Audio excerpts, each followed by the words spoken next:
أعوذ بالله من الشيطان الرجيم بسم الله الرحمن الرحيم الحمد لله والصلاة والسلام على رسول الله سيدنا محمد بن عبد الله وآله وصحبه ومن والاه رب اشرح لي صدري ويسر لي أمري واحلل عقدة من لساني يفقه قولي إنما الأعمال بالنيات وإنما لكل امرئ ما نوى.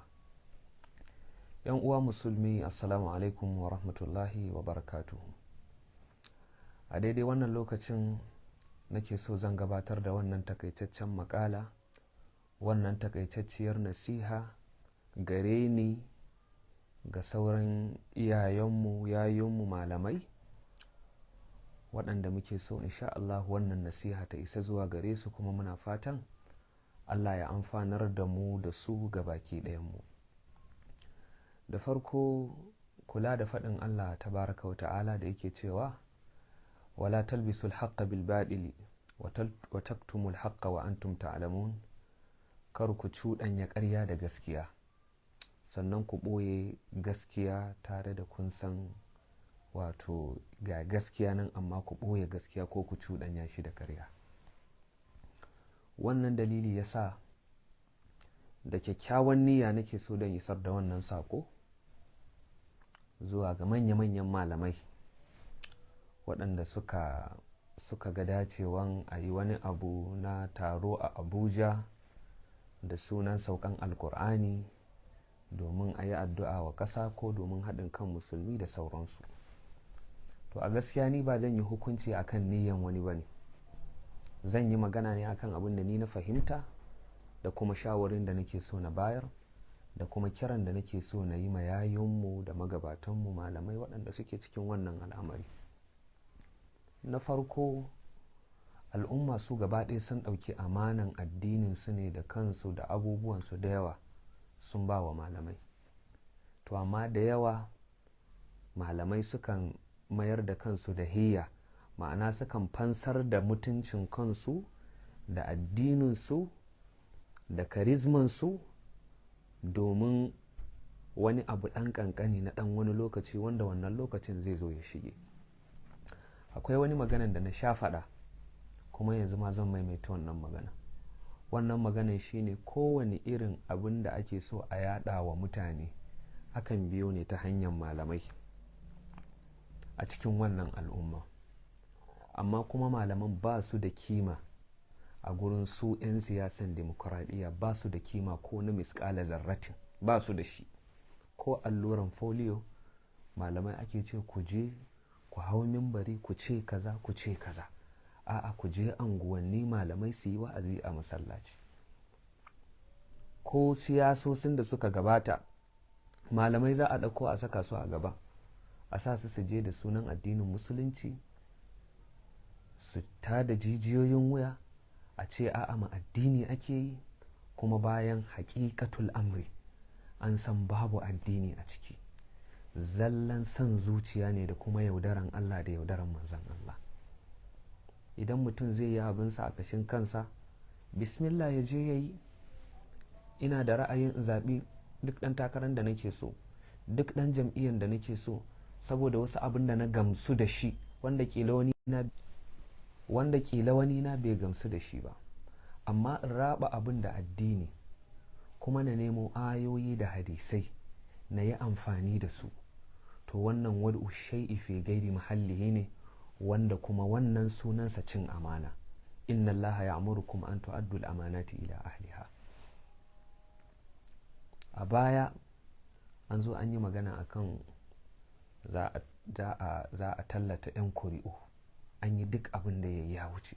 To a yanzu a daidai lokacin da mutane ake so a koma zuwa ga Allah komawa na gaskiya, a koma zuwa ga Allah komawa na risina da nadama, sai kuma gashi ana daɗa lu'uba, ana daɗa wasa da tunanin mutane. Kamar yadda na ce, ni ba zan yi hukunci akan fahimtar wani ba ko akan abin da wani yake da shi na niyyansa ba. Kowa da akwai niyyansa, kuma mutum zai iya zamantowa a zahiri kana ganin niyyan shi ba mai kyau ba ne, amma shi ya nufi Allah cikin niyyansa. Amma saboda Allah ya kamata mu haɗu mu faɗa ma kanmu gaskiya. al'umman da ake amfani da saɓani wajen kacancana al'umman da handame dukiyan al'umman, waɗanda suke cewa wai yanzu da a zo a haɗu da sunan haɗin kai a abin nan, a lokaci guda da ku ake yin amfani wajen raba kan al'umma domin wata maslaha ta duniya, da ku ake yin wannan amfanin. Wannan abu ne zahiri wanda babu wanda yake musunsa. Waɗanda suke amfana da saɓanin malamai, suke amfana da wannan rikici da rarraba kan, ba wasu bane har yanzu su ne waɗannan azzaluman mutane waɗanda suka yi alkawari suka saba, waɗanda suke yaudaran Allah, suke yaudaran al'umma, suke yaudaran kansu. yukhadi'una Allah wallazina amanu wama yukhadi'una illa anfusahum wama yashurun. Suna yaudaran Allah, suna yaudaran muminai, amma ba wani suke yaudara ba, kansu suke yaudara, ba su sani ba. Suna yaudaran Allah, ba su san Allah ya musu talala bane, zai yi musu hukunci da irin yaudaran da suke yi, da irin salon da suke bi na yaudara. To Allah Ubangiji irin wannan zai mayar musu da martani da shi.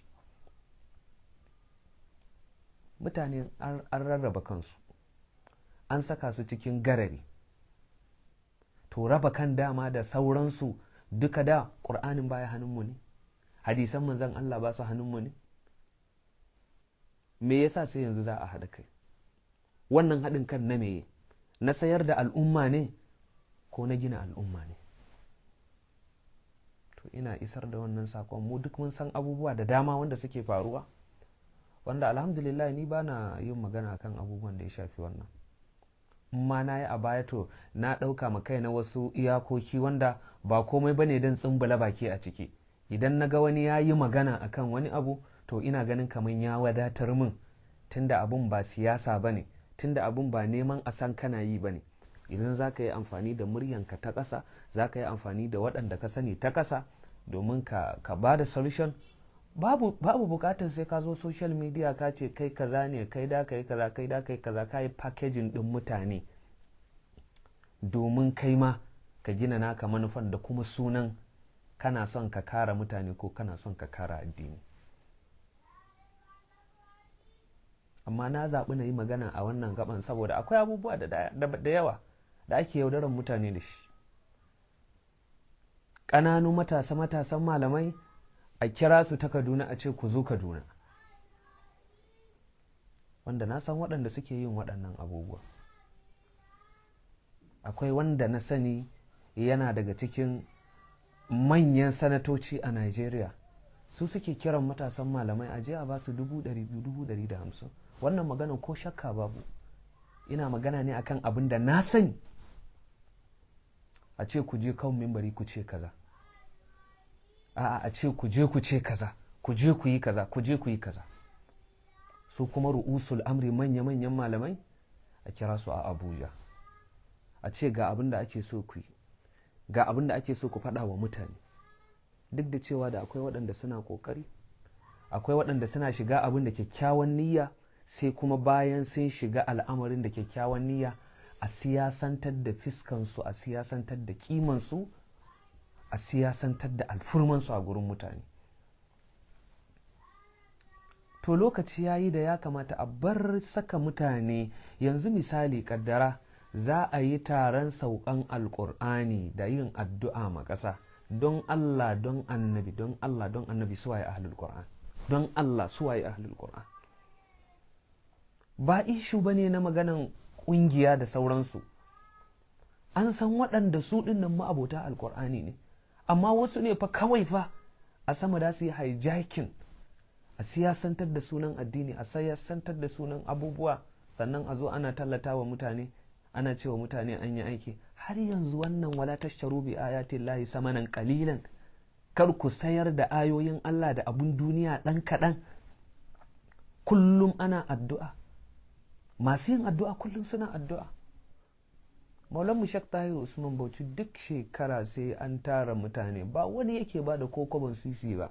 A Bauchi sai an tara mutane, an yi zikirin juma'a, an yi addu'a wa ƙasa.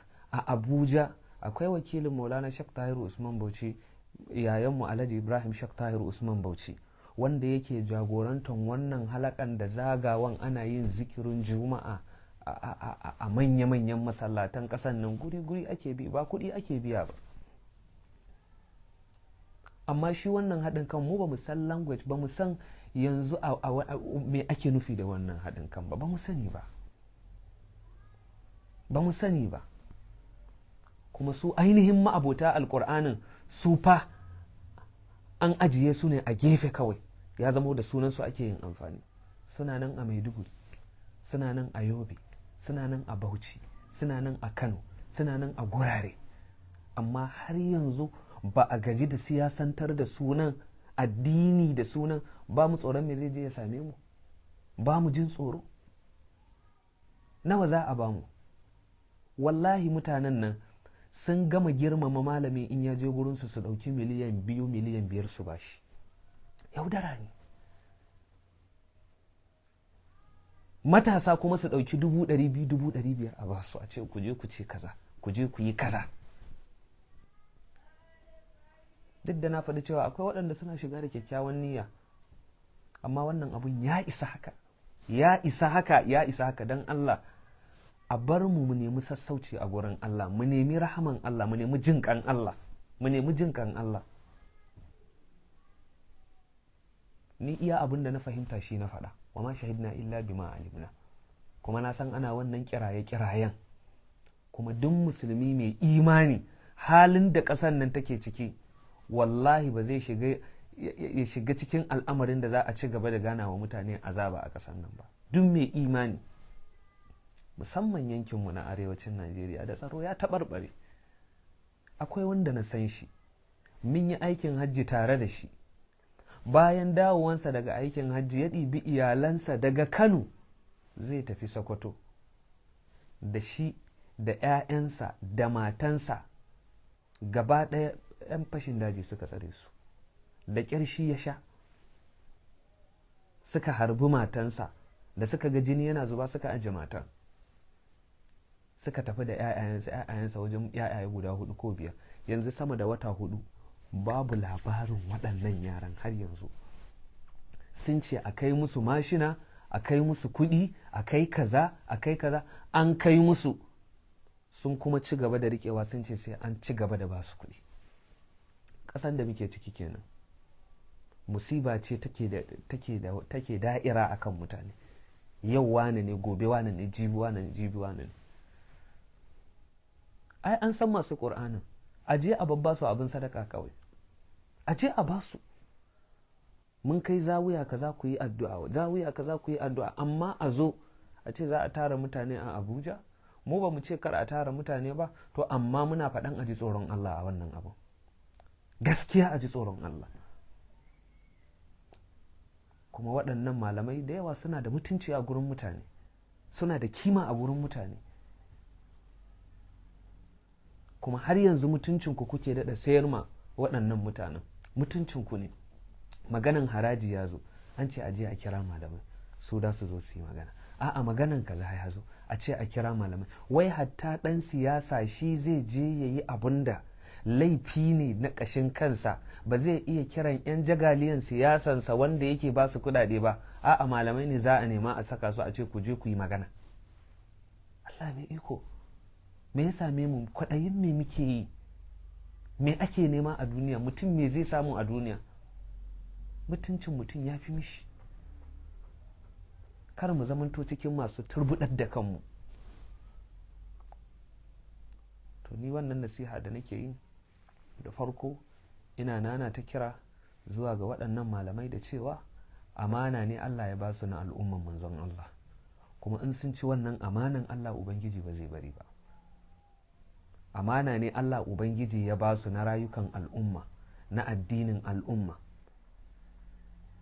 To ya zamo dole su zamanto kawwami na bilkis, tsayayyu da adalci, tsayayyu da adalci. Malamai ba mala'iku ba ne, malamai ba annabawa ba ne, da su iya yin kuskure.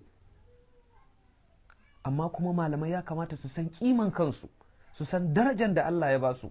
Har yanzu da a zo ɗan fim ɗin Hausa kaga ya fi malami kima a gun ɗan siyasa. Har yanzu da ka iya ganin haka. malami ya zo an hada shi da yan fim din Hausa, ko an hada shi da, ba wai ina zagin yan fim din Hausa bane, ku yi hakuri, amma malamai suna sama, malamai suna sama, su ɗabakansu su magada annabawa ne, amma har yanzu malami dai zo a hada shi da yan jagaliyan yan siyasa a reception, suna zaune suna jiran dan siyasa sama da awa kaza. Har yaushe irin wannan? Saboda haka dan Allah, a kiran da zan yi na ƙarshe cikin wannan abin, na farko mu ji tsoron Allah dukanmu, waɗanda ake kiransu dan ana ganin basu da shi, ana yaudaransu da ɗan wani abu ɗan kaɗan, to abin da Allah ya bamu na alƙur'ani da sani, da abin da Allah Ubangiji ya bamu na imani da haƙuri, ya fi mana duniya da abin da yake cikinsa.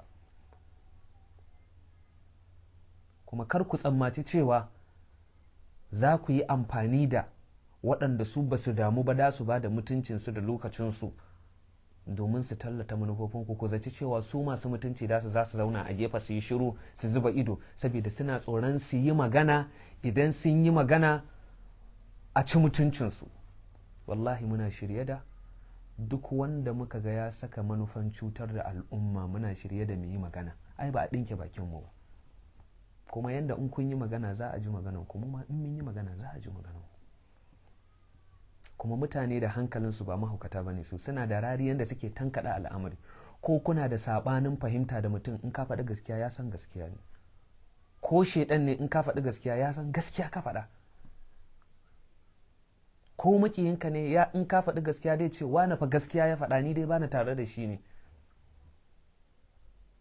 To ya zama dole mu haɗa zuciyarmu, mu tuna da Allah, mu tuna da kar mu yaudari Allah, kar mu yaudari mutane, saboda a cikin wannan abin yaudara uku ne. A yi haƙuri da kalman amfani da kalman yaudara da na yi. In ma wasu su ba yaudara suke nufi ba, to a ciki akwai masu yaudara. Na farko, yaudaran Allah, yukhadi'una Allah wallazina amanu wa ma yukhadi'una illa anfusahum. Suna yaudaran Allah tare da sun san ƙarya ne, ba mafita ake nema makasan ba, kawai wasu mutane ne, masalih ne na 'yan siyasa. Wannan yaudaran Allah ne, kuma yaudaran muminai ne, kuma ba wani kuke yaudara ba, kanku kuke yaudara. Yaudaran zai dawo kanku ba tare da kun sani ba. Na biyu, yaudaran jama'a, amana. Mutanen da suka ɗauki amanan addinin su suka baka, tsaban ɗaukan amanan addinin su, sabila da addini da rayuwa da lahira duka yana cikin addini. Don haka mutum ya yarda ko me kace masa akan duniyansa ya yarda ya bi ka, kai kuma a lokaci guda ka sayar da shi ne. Cin amana ne wannan, yaudaran mutane ne. Allah ba zai bari ba. Annabi ya ce la imana liman la amanata lahu. Kuma babban amana shine amanan addini, amanan saƙon Allah. Inna aradna al-amanata ala samawati wal ardi wal jibali fa abaina an yahmilnaha wa ashfaqna minha wa hamalaha al-insan innahu kana zaluman jahula. Amanan addini na farko shine number 1, amanan addini.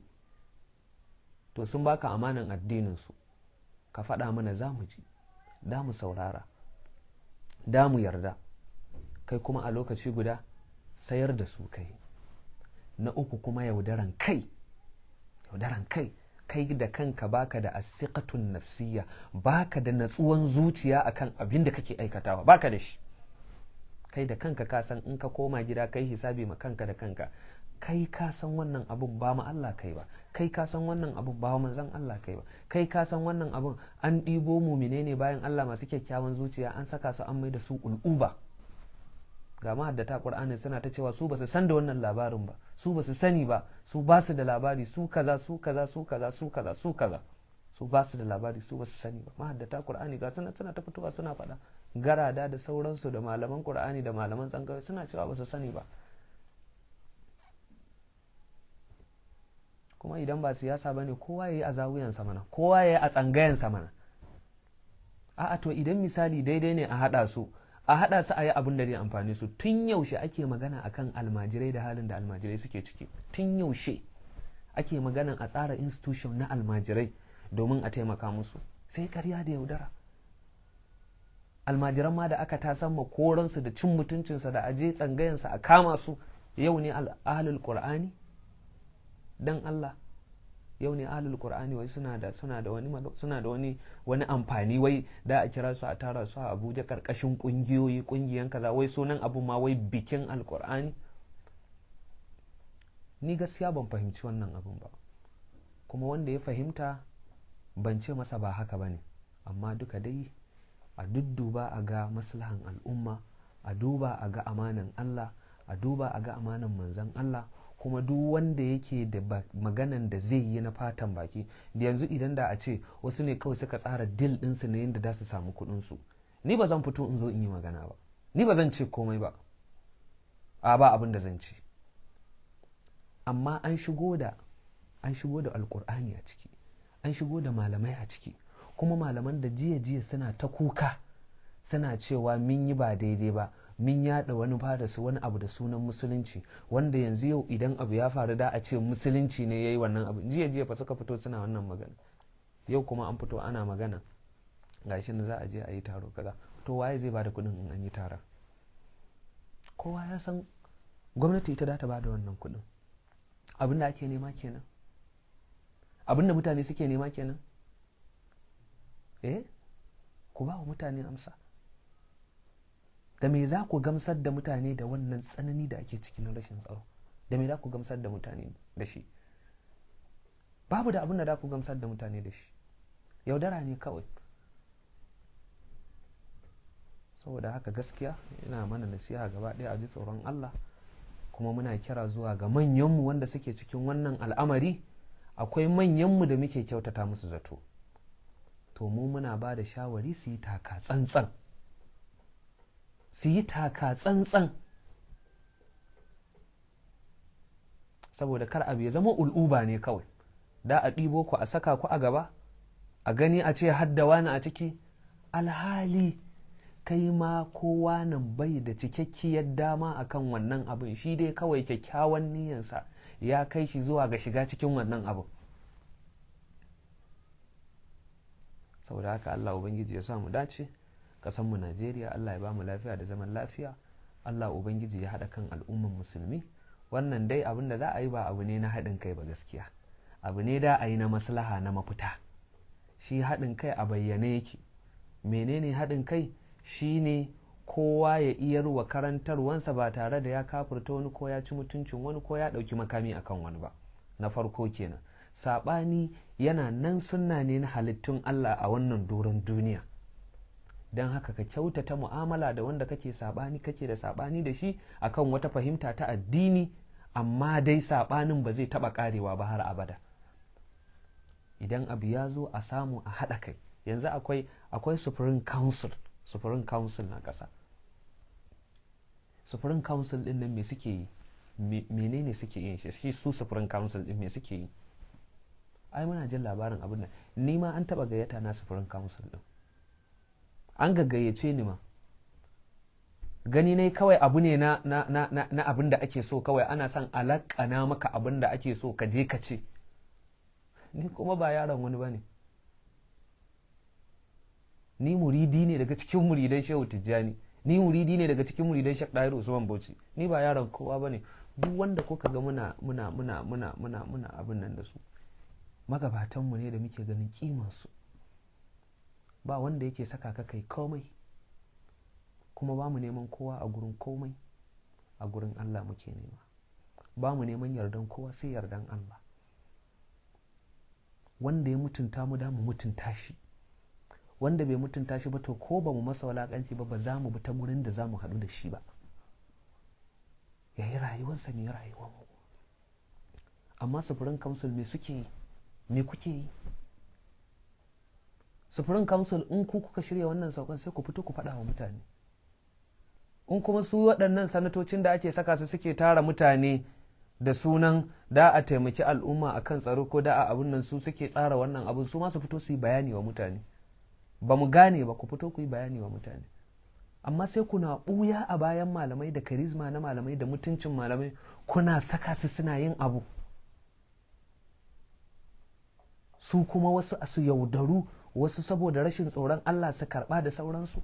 ina a lokaci guda wani yana ta da jijiyan wuya, taron maulidi haramun ne, taron kaza haramun ne, a lokaci guda ɗaya kuma ka zo ka ce a zo a yi taron saukan bikin alkur'ani. Akwai wani biki ne na alkur'ani dan uwana? Lokaci guda kuma kana ce bikin maulidi haramun ne, a kansa ma wani har yana kafirta wani ma. Al'umman da rashin sanin manufofin da yake gabanmu ya kai ga akan al'amuran da bai shige a solba shi ana shan shayi ba, za a fi shekara 30 ana rigima, a gadar da rigiman ma 'ya'ya da jikoki, abinda bai shige a solba shi ana shan shayi ana dariya ana wasa ba. An gama da mutane. Wannan sabanin kansa fitinan shi kadai ya kai ya mantar da mutane muhimman abubuwan da suke gabansu. Wannan sabanin kadai ya kai ya mantar da mutane muhimman abubuwan da suke gabansu, da rikici mara kai da gindi, mara tushe, da cin mutunci da sauransu. Saboda haka al'umman musulmi mu koma zuwa ga Allah, kuma kar mu dogara da waɗannan abubuwa, kar mu dogara da shi. Koma zuwa ga Allah, mu ta istighfari, mu kama bayan Allah, mu kyautata zato ma Allah, mu roki Allah ubangiji kar ya kama mu da abin da wawayen mu suke yi. Rabbana la tu'akhizna bima fa'ala as-sufaha'u minna. Allah kar ya kama mu da abin da kwadayayyu masu kwadayi suke yi. Allah kar ya kama mu da abin da masu yaudara suke yi.